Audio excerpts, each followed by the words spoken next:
চীনত এখন ৰেষ্টুৰালৈ গৈ এজন মানুহে মালিকক ক'লে, মই কাইলৈ 10,000 ভেকুলী বেচিব বিচাৰোঁ, আপুনি ল'বনে? ৰেষ্টুৰাৰ মালিকজন আচৰিত হ'ল। মানুহজনে কেনেকৈ একেদিনাই 10,000 ভেকুলী যোগাৰ কৰি বেচিব পাৰিব। তেওঁ সুধিলে, আপুনি একেলগে 10,000 ভেকুলী কেনেকৈ গোটাব? মানুহজনে ক'লে, মোৰ ঘৰত এটা অতি প্ৰকাণ্ড পুখুৰী আছে। নিশা তাত ভেকুলীয়ে তালফাল লগাই থাকে।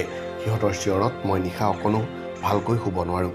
সিহঁতৰ উৎপাতত মই পাগল হৈ যাম যেন পাইছোঁ। সিহঁত গোটেইবোৰকে জাল পেলাই ধৰি মই কাইলৈ আপোনাক দি থৈ যামহি, তেতিয়াহে ৰক্ষা। মানুহজনৰ কথাত মান্তি হৈ ৰেষ্টুৰাৰ মালিকজনে ভেকুলীৰ দৰ দাম কৰিলে। মানুহজনে যিহেতু কেৱল অশান্তিৰ পৰা ৰক্ষা পাবৰ বাবে ভেকুলীবোৰ খাই পেলাবলৈ বেছি দিব বিচাৰিছে, সেইবাবে তেওঁ খুব কম দামতে ভেকুলীবোৰ বিক্ৰী কৰিব বুলি জনালে। অতি কম দামত ভেকুলীখিনি পাব বাবে বেলেগক দি নিদিয়ক বুলি মালিকজনে মানুহজনক আধা ধন লগে লগে দিয়েই পঠালে। পিছদিনা মানুহজন ৰেষ্টুৰাখনলৈ গ'ল আৰু মোনাৰ পৰা 2টা ভেকুলী উলিয়াই মালিকজনক দিলে। খন্তেক ৰৈ মালিকজনে সুধিলে, বাকীখিনি ক'ত কেনেকৈ আনিছে? তেতিয়া মানুহজনে ক'লে, আচলতে মোৰ ধাৰণা সম্পূৰ্ণ ভুল হৈছিল।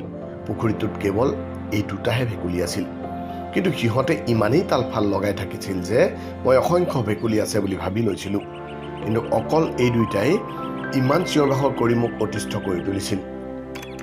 এতিয়া এই কাহিনীৰ পৰা এইটোৱে শিকিব পাৰি যে নম্বৰ 1, আপোনাক সমালোচনা বা ব্যংগৰে যদি কোনোবাই আপোনাৰ কাণত তালফাল লগাই থাকে, তেন্তে ভাবি নল'ব যে সেয়া হাজাৰজনৰ কণ্ঠ।